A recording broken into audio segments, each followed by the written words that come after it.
Muy buenas tardes. Mwiriwe neza. Hoy Uyu jueves munsi kuwa kane 15 de septiembre de este tariki año 15 z'ukw'icyenda 2022. muri mwaka wa Un 2022 saludo al misionero Miguel Bermúdez Marín y a ntasho todos kuri los misiyoneri ministros Miguel Penamurazi y a Marine todos los n'abakozi b'Imana hermanos bose na bene que data están bose reunidos y han estado bakoraniye reunidos hamwe durante todos ndetse estos días n'abari bakoranye muri ino minsi en los diferentes países mu y bihugu también en el día bitandukanye de hoy ndetse n'uyu munsi que se encuentran reunidos aho en los baba diferentes bakoranye países, mu bihugu bitandukanye que son varios lugares. ariho Así ari que a ahantu todos henshi nuko rero les saludo desde acá, mwebwe desde la Gran mwese Carpa ndabatasha Catedral, ndi ngaha deseándoles mwiyamarini las más Carpa grandes Cathedral y ndabipfuriza ricas bendiciones imigisha que Dios tiene para myinshi cada uno myinshi de cyane nosotros Imana en este ifitiye tiempo umwe final, wese muri twebwe muri lo iki gihe cual cya nyuma pronto ariyo Él va a vuba realizar en medio de la izoshitsa iglesia del Señor, en medio de nuestro izoshitsa tiempo, mu ishengero lo más ry'umwami muri iki grande gihe cacu que generación alguna imigisha haya ikomeye recibido, cyane lo cual atarunganwe na es rumwe rwigeze esa kuyironka resurrección y ariyo esa ari transformación uyu que muzuko tanto hamwe no hablaron kuguhindurwa los diferentes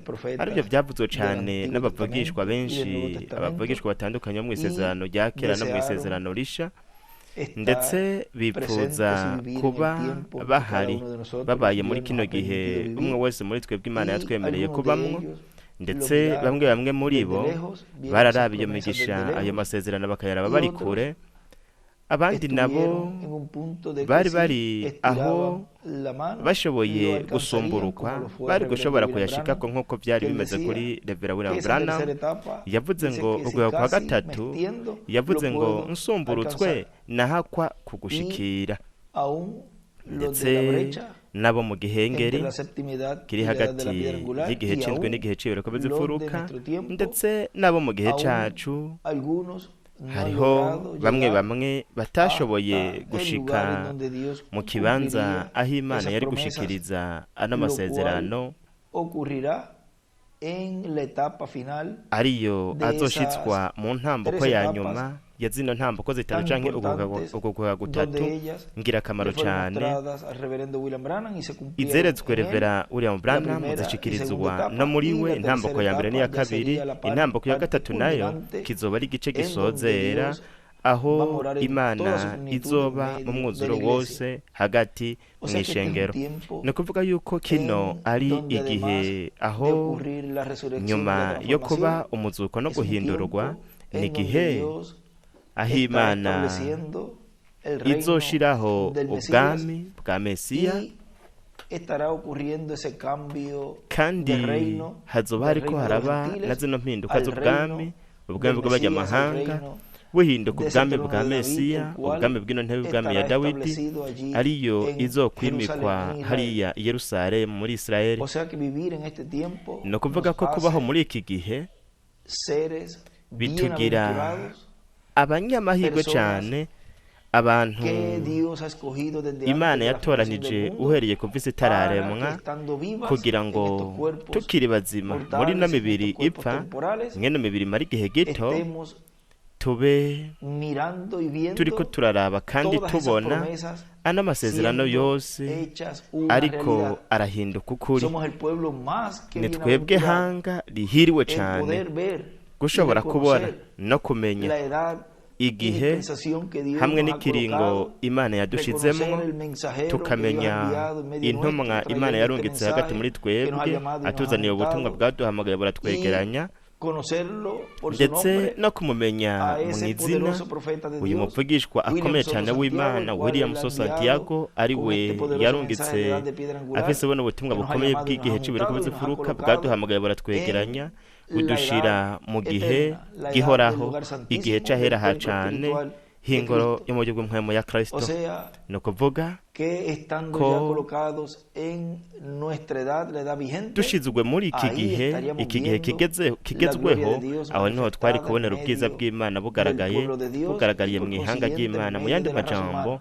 hagati mu O biremwa sea que esa abantu tercera etapa ni ukuvuga yuko kuno guheka kwa que gatatu cubriría todos los grupos, ariko kwari esa kubamwo tercera etapa imigwi a la yose cual kuno guheka Dios kwa le gatatu mostró uko al Imana reverendo William Branham en yeretse esas Revera William 5 Branham manifestaciones del mwakwa poder de kugaragara Dios gutanu k'ububasha en bw'Imana inkomezi z'Imana la parte mu gice en donde Dios aho le mostró Imana yamweretse lo que sería yamweretse ese poder de Dios en medio de la iglesia. buno Aquí bubasha tengo un bw'Imana ingene mensaje buzoba bumuze mu ishengero ngaha que ndafise él ubutumwa habla ubwo we avuga de esas 5 y las avuga enumera y kuri vamos a uko leerlas un kugaragara momentito aquí, gutanu akanabidondagura porque reka tubisome rero a cada ngaha uno mu de kanya gato nosotros kuko umwe wese nos muri twebwe corresponde conocer, entender y dutegerezwa creer kumenya todo lo tugatahura que kandi Dios estaría tukizera cumpliendo en ibyo nuestro Imana tiempo. izoba iriko irashitsa No muri es iki gihe asunto de cacu decir yo recibo ntabwo el ari ibintu byo mensaje kuvuga ngo narakiriye y ya con ubutumwa eso me basta. ati vyo birahagije Hay que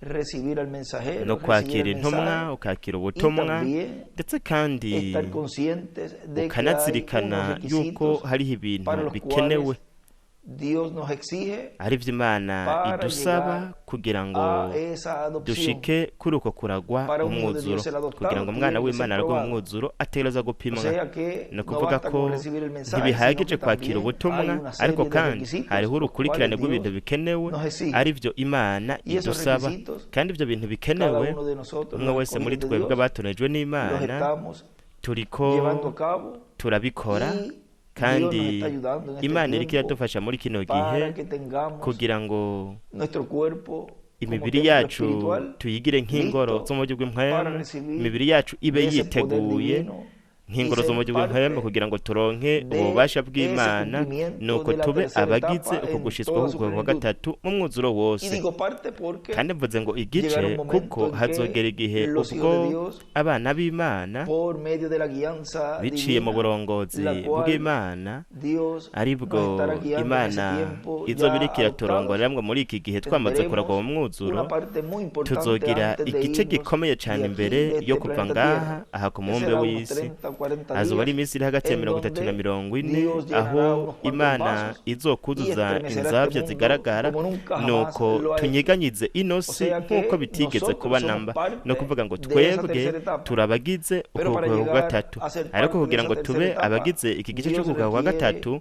que cada hijo de Imana Dios esté irashaka yuko buri preparado, mwana esté w'Imana listo wese yitegura para abagavye colocarnos en las manos de yiteguye Dios kugira ngo y Dios usarnos aje mu de biganza la manera que ya by'Imana tiene Imana imukoreshe predestinado desde nk'uko antes de la yabiteguriye fundación del ihereye mundo, kuva isi y así itararemwa nuko llegar bityo a esa estatura de un varón tugere kuri perfecto kino gihagararo para c'umuntu que luego ashitse Dios kugira ngo hanyuma esté en toda su Imana plenitud en medio de la nk'umwuzuro iglesia wose biri hagati mu y ishengero veamos nuko a los muertos tubone creyentes en Cristo y a abapfuye cada uno de bizera nosotros Kristo al n'umwe verlo wese muri ser twebwe tubabonye transformados. duce O sea duhindurwa que ni es ukuvuga ko una etapa ni tan y tan intambuko gloriosa nziza la kandi cual nziza Dios nos cyane ha permitido iyo tener, Imana yatwemereye que kugira debemos de tener nuestros ojos kugeza ubwo twari dukwiye bien kuba abiertos dukangutse neza mu buryo para que bw'impwemu kugira no se ngo nos pase por alto la ntiduhavure manera tan sencilla que tuyoberwa Dios uburyo la buciye está bugufi cumpliendo. cyane Imana En el iriko mensaje irabishitsamo trabajado tanto mu butumwa que el día bwitwa ngo dura, dukore predicado el hakiri ku 29 de murango julio bwavuze tariki 29 del z'ukwindwi 2011 muri en Cali, 2011 Colombia, dice muri Cali Colombia un pequeño yaravuze extracto de este mensaje. n'umurongo mugufi cyane w'ubu Dice, butumwa "Y en la visión de yaravuze la ngo carpa kandi mu es iyerekwa donde se ry'ihema llegará a la niho resurrección, hazoba ese es umuzuko donde se llegará a la niho restauración total, hazoba corrijo, a ukugarugwa la mu mwuzuro restauración tukosore total, ukugarugwa mu donde mwuzuro se va a repetir todo lo del ahazokwisubiramo tiempo de bya los bindi apóstoles. byose byo mu Y gihe leímos hace c'intumwa poco kandi que twarasomye ejo serían bundi días yuko azoba ari iminsi apostólicos, tiempos y'intumwa apostólicos, ibihe y by'intumwa también habla en un ndetse lugar que hari ya ahantu también yavuze mencionamos, naho nyine twarahasomye donde en los twarahavuze días ko de bajo aho carpa mu serían minsi días yo mu apostólicos, ihema y pone la azoba ari carpa iminsi imeze nk'ijya y'intumwa acandika ngo apostólicos, algo así. ihema Lo leímos ibihe hace by'intumwa ibintu nk'ivyo twarabisomye ejo Sigue bundi diciendo, y nos dio banavuga una ngo muestra Dios kandi por medio Imana del yaraduhonjeje reverendo biciye William muri Reverend William Branham, Branham cuando nos dice, igihe he visto yatubwira ati la mano poderosa de Dios nabonye manifestada ikiganza ukuboko 5 veces kw'inkomezi kw'Imana kwigaragaza mu nshuro en zitanu el libro de citas, mu gitabo c'imirongo en el párrafo ku gace 1264, ka 12:64 nos dice aratubwira de la página ku rupapuro 141, rw'ijana dice, rimwe ven, sanidad aravuga ngo divina es murabona un ugukira don, indwara ni es un ingabire menor ni en el evangelio, y él escribe ingabire don, ntoya mu o sea, es butumwa un don menor icandika en el ngo evangelio, ingabire ni ukuvuga ngo y ni ustedes ingabire ntoya nunca mu pueden butumwa hacer un kandi mayor we ntushobora sobre gukora un ikintu menor. gikomeye cyane ku kintu O sea, gito ku kintu recuerden coroheje que ni cuando él ukuvuga habla ahí mwibuke de igihe algo yariko aravuga mayor, ngaho ku que kintu sanidad gikomeye divina cyane es yavuze yuko la ugukira palabra indwara siendo ari revelada. ijambo ririko Eso es rirahishurwa. el milagro más Ico ni grande igitangaza que Dios le ha gikomeye dado cane al Imana pueblo. yahaye Cualquier abantu. persona sabe eso, Buri muntu pero wese es vyarabizi, carnada que se ariko usa para ni hacer que la icambo gente crea gikoreshwa kugira ngo abantu en bizere, lo sobrenatural, bizere ibintu presencia de bidasanzwe, Dios. ukugaragara kw'Imana. Lo sobrenatural está presente Ibidasanzwe y entonces birahari, por biri eso si ngaha. ellos Nuko pueden rero reconocer su bobo presencia, bashoboye kumenya ukugaragara entonces ellos son kwayo, curados. ¿Ven? nuko baca Por bakira. fe, Murabona, creyéndolo. kubwo kwizera Y él bakavyizera. escribe arriba la Aca sanidad yandika hejuru divina ngo es ugukira igual indwara una bingana carnada. Y él icambo. hace un dibujo de la Aca estrella capa de inyenyeri David. ya Dawidi. Pero en este tiempo Ariko muri kino gihe reconocemos que Dios turazi yuko en Imana su presencia mu en medio kugaragara de la kwayo iglesia hagati mu nos está ishengero dando eso iriko iraduha que es ivyo mayor que lo ari que vyo viene más bikomeye adelante, cane lo cual fue ibigiye mostrado al kuza reverendo imbere William Branham, gato, en donde ivyeretswe Rev. William personas Branham, aho abantu entraban a ese binjira cuartito de madera muri y ka kumba salían k'imbaho con bagasohoka, miembros que le hacían falta, un brazo, una pierna, urugingo bari bafise o babura, personas ukuguru, con ukuboko, impedimentos canke abantu bari y bafise salían ingorane sanas. zitandukanye Ya bagasohoka eso es bakize. algo Ico co visible, rero ni ikintu pero nosotros kigaragara, nos ha tocado kiboneka, el tiempo ariko más twebwe glorioso twahawe en donde igihe c'ubwiza la cane, palabra, el verbo, aho se ijambo estaría haciendo jambo carne en cada jambo uno de azoba rikaraba nosotros. umubiri Dios muri umwe wese abriéndonos muri las twebwe, escrituras, Imana iduhishurira abriéndonos ivyanditswe, por medio de la palabra y iduhishurira biciye mu revelación ijambo, divina para uguhishurirwa obtener esa fe kw'Imana de kugira ngo rapto, esa turonke fe de ukwizera ko esta relación. kunyakugwa, ukwizera ko Y kwimugwa. esa es la parte más Kandi ico nico gice importante gikomeye para un cane escogido de Dios. ku No watoranyijwe llegar a esa n'Imana. etapa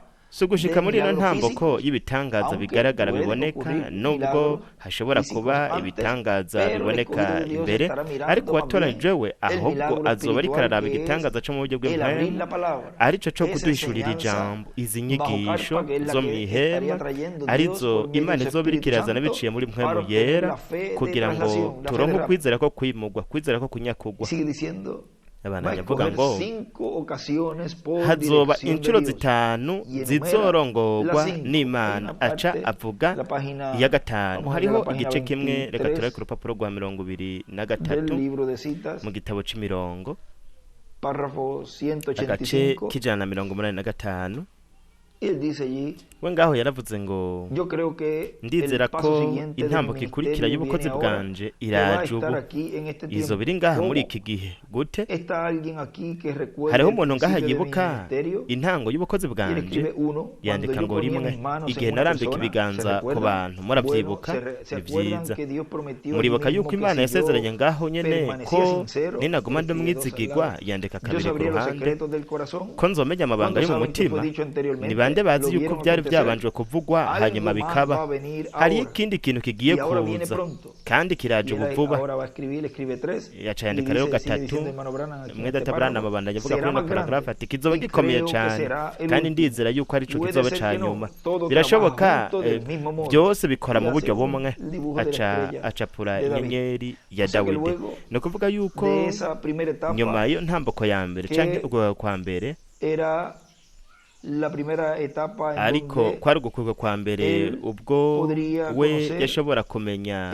la enfermedad que tenía la persona. indwara abantu baba Luego la barwaye, segunda etapa hanyuma era ubwo kwa conocer los kabiri secretos del kwari corazón. ukumenya amabanga Y yo mu luego, mutima, la tercera hanyuma etapa, él dice ubwo que kwa es gatatu algo que va a avuze venir yuko ari ikintu más adelante. kizoza hanyuma. Y él, Kandi aquí, we nuestro hermano William nos ngaha está mwene data diciendo William ariko de esas 5 aratubwira ocasiones kuri izi nshuro en donde zitanu Dios dio aho una Imana muestra por medio yatanze del reverendo William Branham yatanze imponjo de la biciye mano muri poderosa Rev. de William Dios Branham, itanga obrando imponjo en esas 5 ocasiones y'ukuboko kw'inkomezi por kw'Imana dirección gukora muri de zino Dios. nshuro Sigue zitanu diciendo, kubw'uburongozi bw'Imana. Bananya kuvuga ngo y empieza, dice, aca cuando le habló aratangura a la aravuga ngo tormenta, igihe y la yabwira tormenta ca se fue. gihuhusi, igihuhusi La tormenta de kiragenda, nieve cuando igihuhusi c'urubura Eso igihe es yakibwira. poder sobre la Ubwo naturaleza. n'ububasha ku Ese vyaremwe, poder lo van a tener ububasha los dos olivos, buzogirwa n'imyelayo ibiri. o sea, ni ukuvuga los dos olivos que son imyelayo ibiri los ministerios de aribwo Moisés bukozi y bwa de Elías, Mose n'ubwa Eliya, tendrán buzogira ellos ese bo control sobre bazogira la naturaleza. kugenzura La página ivyaremwe ibidukikije. Ku 362 rupapuro del libro de los Hechos 332 mu gitabo dice, cibatanijwe